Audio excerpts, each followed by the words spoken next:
So what does it mean? 1/4 pi shared with 1/2 of a group. So this is going to be the amount that 1/2 of the group gets. Well, if this is the amount that 1/2 of a group gets, then the other half of a group, if I was thinking about a whole group, would also get that same amount. So I'm going to kind of show that here. The other half of the group, so I've got the other half of the group over here on the other side of the room, also gets 1/4 if I'm thinking about the group as a whole. So again, that 1/4 of a pi shared with half of a group means that the total for the entire group would actually be this amount.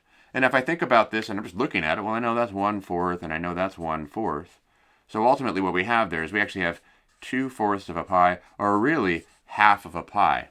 So really it's going to end up being half of a pi per full group.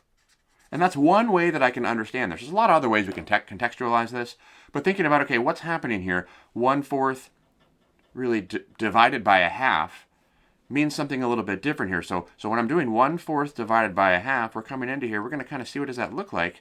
1/4 divided by a half. So 1/4 divided by 1/2 can be rewritten with our rule as 1/4 times 2/1.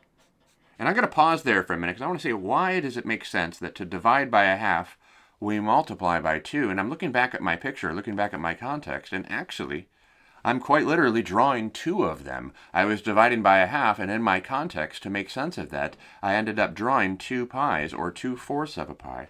So contextually, that does make sense. I got 1 times 2 is 2, and 4 times 1 is 4.